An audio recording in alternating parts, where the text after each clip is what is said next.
Buenas tardes. Buenas tardes para todos. Bueno, yo les voy a hablar de psicometría. La psicometría, algunos estarán más o menos familiarizados con esta herramienta, con esta rama de la ciencia, pero la realidad es que es una herramienta fundamental para todos los que nos dedicamos a la refrigeración. No importa si en nuestra audiencia tenemos gente que se dedica al aire acondicionado, gente que se dedica a la refrigeración comercial, industrial. La realidad es que en la mayoría de las aplicaciones de refrigeración, lo que estamos haciendo es enfriar aire. El aire es el vehículo que hace que logremos el efecto frigorífico de enfriamiento que nosotros necesitamos. Para eso la ciclometría perdón, es la rama de la ciencia que estudia las propiedades termodinámicas del aire. A fines prácticos, vamos a considerar el aire como una mezcla de gases que contiene vapor de agua.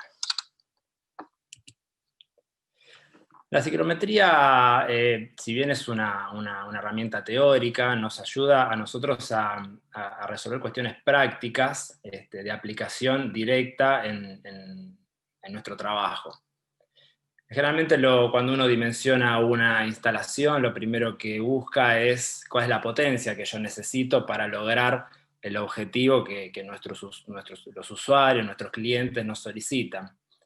Vamos a ver, por ejemplo, si yo quiero enfriar una masa de aire, tomamos el caudal de aire, por ejemplo, 5.000 metros cúbicos hora, es un dato de fácil obtención, ya sea viendo las características del ventilador o bien midiendo con un anemómetro en un conducto, multiplicando por la superficie de paso de aire del conducto,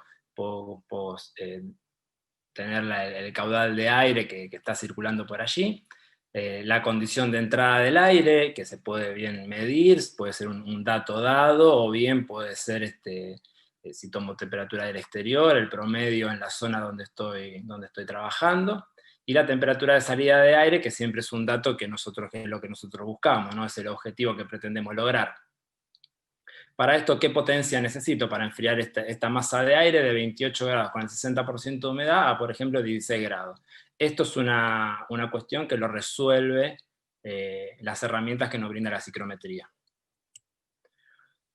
Otra aplicación importante que tiene la ciclometría es cuando yo tengo que hacer una modificación, un reemplazo, una reforma en una instalación que está funcionando. Y, por ejemplo, cosas que se suelen dar habitualmente en nuestro país, Argentina, no consigo el elemento exacto que yo estoy queriendo reemplazar. Por ejemplo, no consigo el mismo ventilador, no consigo el mismo compresor. La ciclometría nos brinda herramientas para poder determinar si lo que yo estoy colocando o lo que yo estoy consiguiendo sirve, a pesar de que no tenga el mismo desempeño que el elemento original. Por ejemplo, en este ejemplo que estoy mostrando aquí, suponemos un compresor con una potencia de 3.000 calorías, tengo que cambiar el ventilador original tenía 1.500 metros cúbicos hora, y el que yo consigo ahora me da 1.200 metros cúbicos hora, o sea, tiene menor caudal. La condición de entrada del aire va a ser la misma. ¿A qué temperatura va a salir el aire frente a este cambio de ventilador?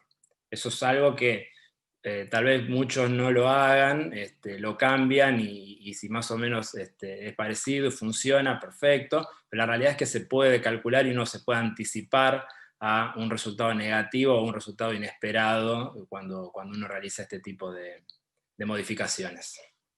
Con esta introducción de lo que es de lo que nos puede dar, los beneficios que nos puede dar el conocimiento de la ciclometría, arrancamos con lo que es los cálculos, ejemplos de cálculos y revisar los conceptos básicos de la ciclometría.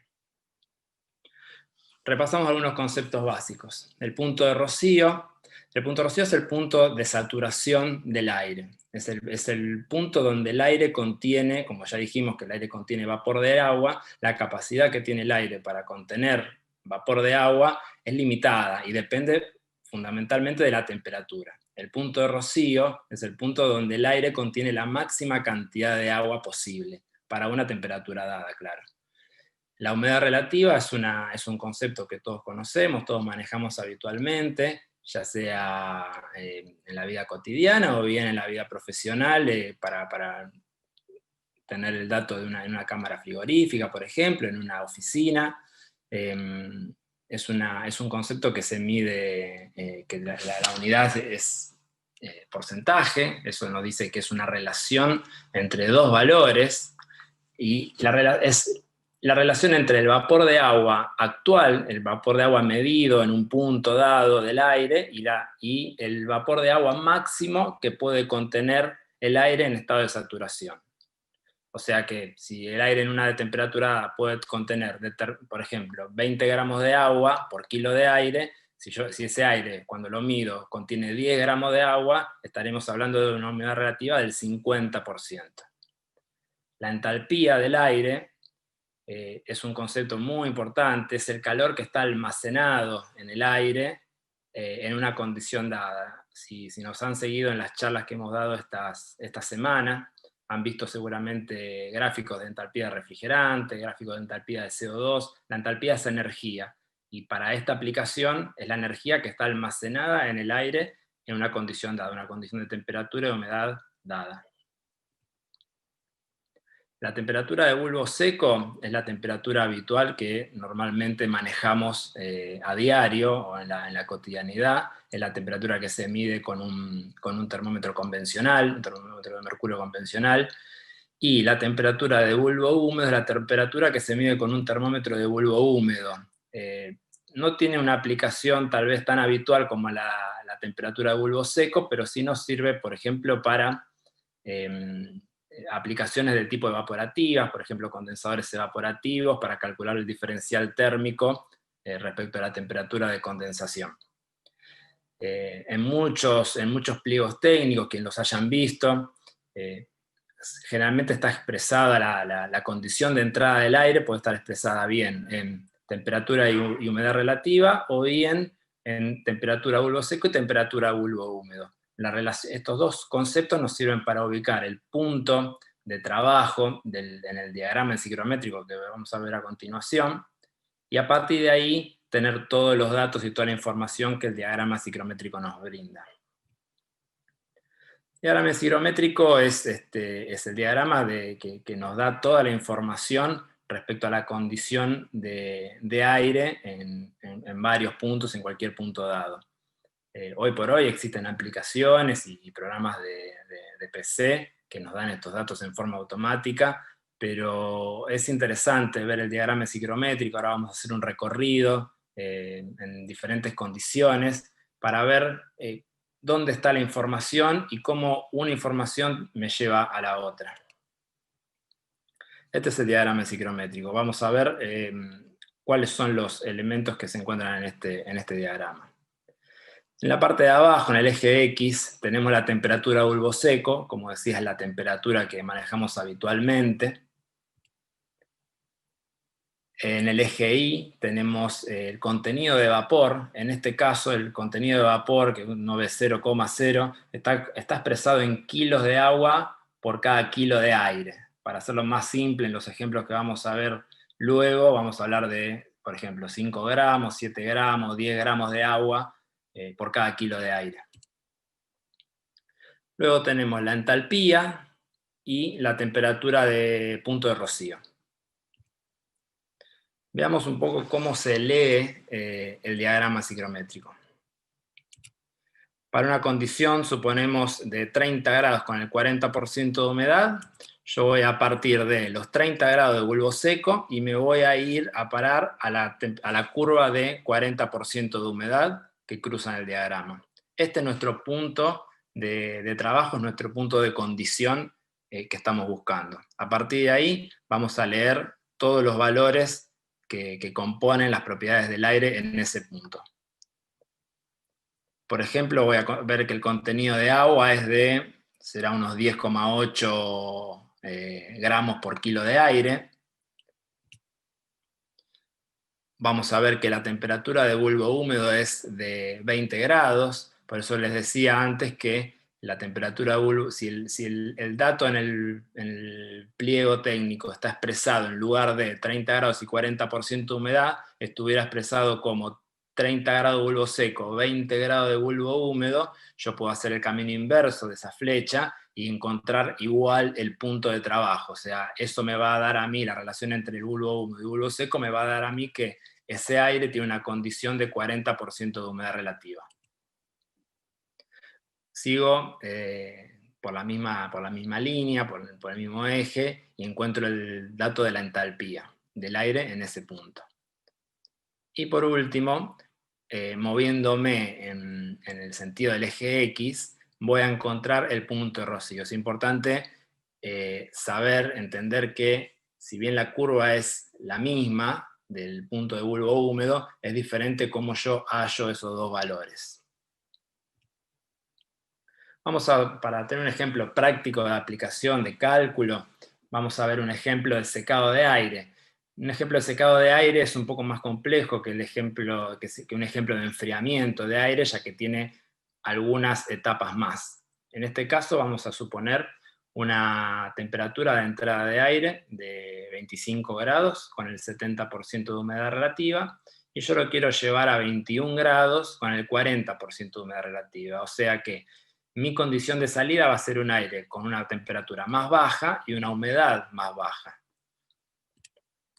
Veamos cómo es el proceso. Esto es interesante que lo vayan siguiendo para ir viendo qué es lo que ocurre con el aire en cada etapa de enfriamiento de esa masa de aire. Nosotros vamos a partir del punto de aplicación, tal cual lo vimos antes. En este caso va a ser 25 grados de temperatura con el 70% de humedad. A partir de aquí va a empezar el proceso de enfriamiento. El aire comienza a enfriarse y voy a llegar a los 21 grados, que es lo que me pedía como objetivo el pliego o lo que me esté pidiendo el cliente. Pero acá, yo cuando comienzo el enfriamiento, llego a 21 grados, pero si pueden observar en el diagrama, van a ser 21 grados con el 90% de humedad, y lo que yo necesito es el 40% de humedad, es decir, tengo que extraer humedad del aire. Para eso hay que condensar, evidentemente, el vapor de agua que se encuentra en el aire, y el vapor de agua que se encuentra en el aire se condensa a partir de que el aire llega al punto de saturación. Cuando el aire llega al punto de saturación, el agua ya no puede estar en estado de vapor en esa masa de aire y comienza a condensarse. Y ahí es donde yo la puedo extraer, donde puedo yo secar el aire. Para llegar al punto de saturación no queda otra más que continuar con el enfriamiento. Vamos a continuar con el enfriamiento y vamos a llegar al punto de rocío, al punto de saturación. A partir de acá, yo voy a continuar enfriando esa masa de aire para condensar el agua, pero me voy a empezar a mover por la curva de punto de rocío. Al moverme yo por esa curva de punto de rocío, voy a descomponer el enfriamiento en dos. Por un lado voy a tener el calor sensible. El calor sensible es el que se me representa como la modificación en la temperatura del aire. O sea, yo acá voy a estar bajando de 21 grados a unos 7 grados aproximadamente. Y por otro lado voy a tener el calor latente. El calor latente es lo que se me va a representar como la condensación del agua que está contenida en el aire. Y esta condensación yo la puedo medir en el eje donde yo tengo el contenido de agua en el aire. Por ejemplo, acá voy a pasar de 14 gramos que tenía el aire en el inicio del enfriamiento a unos 6 gramos de agua que tiene el aire cuando yo ya lo enfrío al punto que yo necesito. Por último, para lograr la condición necesaria, porque nosotros teníamos el aire ahí en una condición de 7 grados saturado, o sea, estamos muy, muy lejos de lo que se nos solicitaba. Para yo lograr la condición de 21 grados con el 40% de humedad, lo que tengo que hacer ahora es recalentar el aire. Ese recalentado es un recalentado sin aporte de humedad, claramente. Entonces, al recalentar el aire, voy a llegar a la condición de 21 grados y el 40% de humedad. Vamos a medir la entalpía, vamos a calcular la potencia en realidad. La potencia, que es el dato que buscamos, es un dato muy importante para poder dimensionar una instalación. La potencia la busco de la siguiente manera. Voy a tener la entalpía, voy a leer la entalpía de entrada, o sea, la entalpía que yo tengo cuando la condición de entrada del aire, y voy a leer en el diagrama la entalpía al final del proceso de enfriamiento. Esto es para calcular primero la potencia necesaria para el enfriamiento. Acá tengo que esta masa de aire tenía 61 kilojoules por kilo de aire a la entrada, y a la salida tiene 23 kilojoules por kilo. En este diagrama está en kilojoules, obviamente que se puede pasar a kilowatt, kilocaloría, las unidades que tenemos más acostumbrados a trabajar. Y la potencia la calculamos haciendo la diferencia de entalpía y multiplicado por los kilos de aire.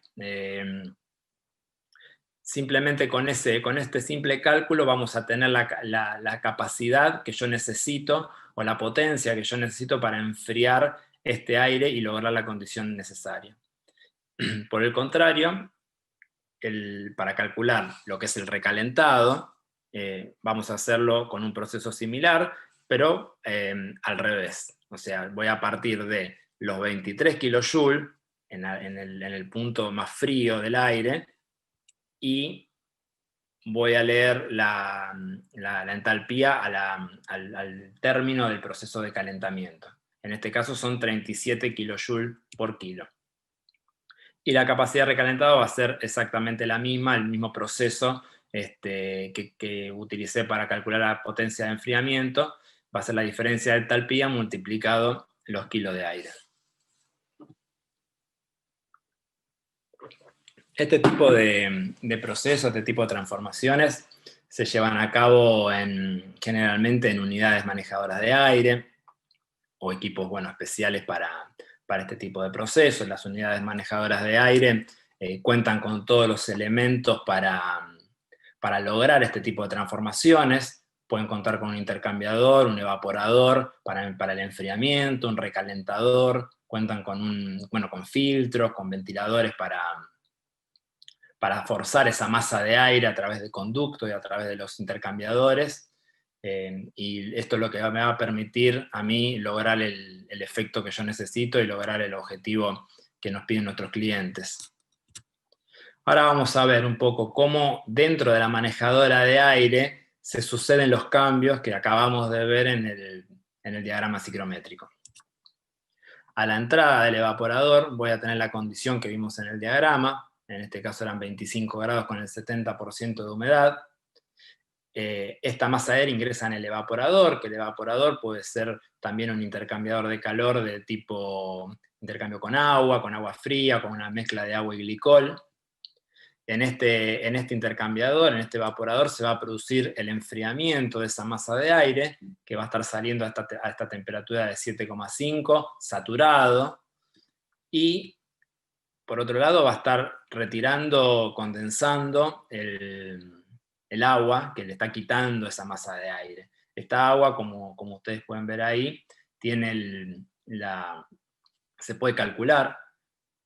Dependiendo de la aplicación, puede ser interesante calcularlo para saber la cantidad de agua que yo puedo llegar a tener disponible. Yo recuerdo un equipo, por ejemplo, para un secado de madera, que la madera puede secarse, algunas personas la secan con calor, pero en un caso particular que me tocó experimentar, la secaban con un intercambiador de este estilo, una manejadora de aire, y era un proceso continuo donde realmente se sacaban de ahí mucha cantidad de agua. Es un agua destilada, si bien no es para consumo humano, porque está mezclada con cobre, aluminio, los componentes de la unidad, pero es un agua que, por ejemplo, puede usarse para riego, puede tener aplicaciones.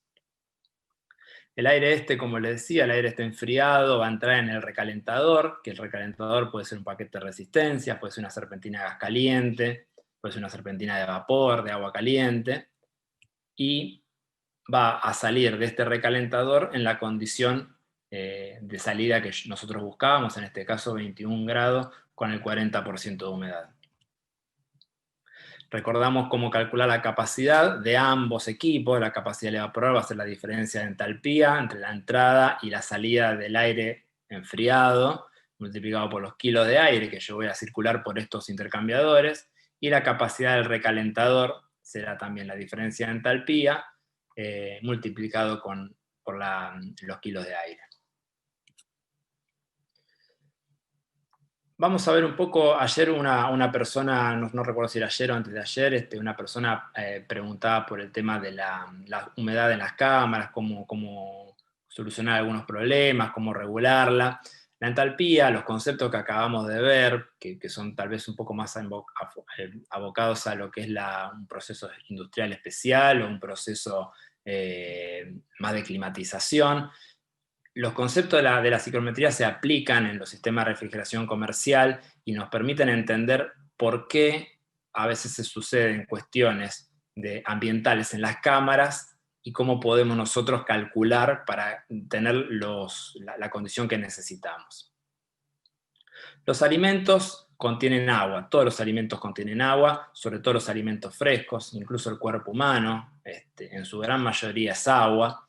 Y así como cuando nosotros, por ejemplo, viajamos al norte, si hay audiencia de aquellos lugares, notamos que en un ambiente seco nosotros sufrimos un cambio en nuestros organismos, vemos que se nos seca la boca, se nos seca la piel, nos molestan los ojos. Eso es porque nuestro cuerpo es susceptible al ambiente en el que estamos. Cuando estamos en un ambiente seco, este ambiente hace que nuestro cuerpo se deshidrate, nos saca agua del cuerpo.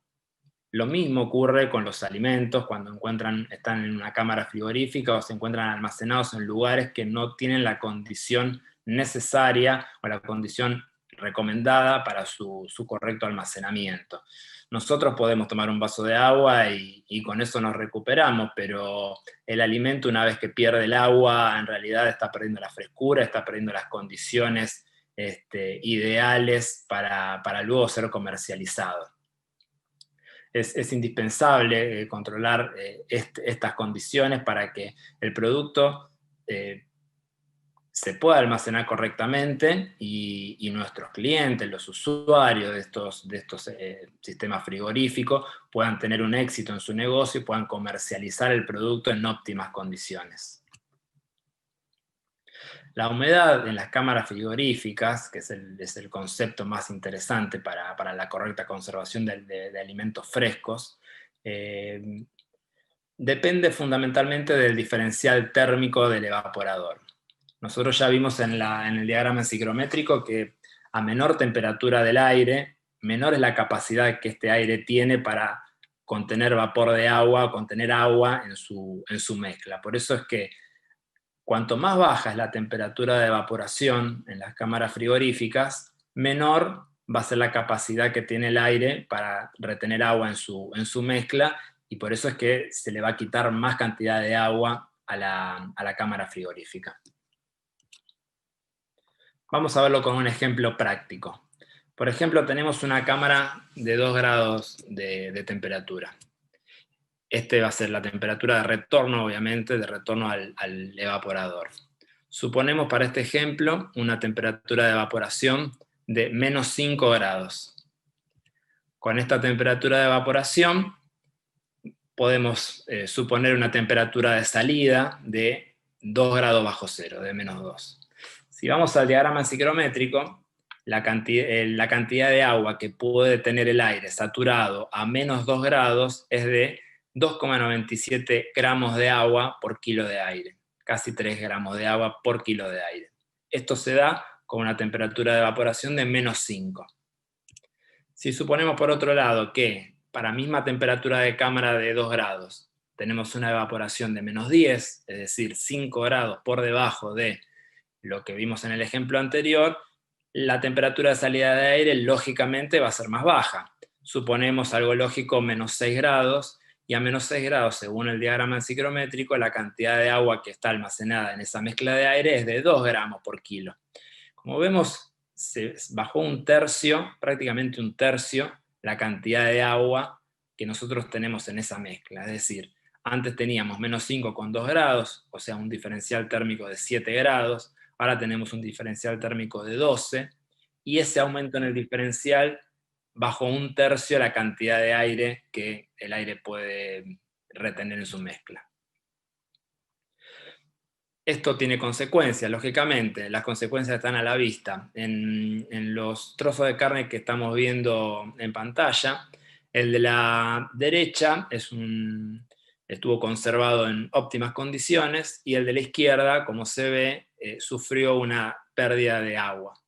Esa pérdida de agua no solo hace que tenga mal aspecto, pierde su frescura, pierde su calidad, pierde su textura, incluso puede llegar al punto de no ser comercializable este producto. Para lo que es la carne vacuna, el contenido de agua del producto es entre el 60 y el 70%, la temperatura recomendada de conservación es entre 0 y -2, y la humedad relativa recomendada de conservación es entre el 84 y el 88%. Para cámaras de este tipo, generalmente se recomienda un diferencial térmico en torno a los 6 grados centígrados.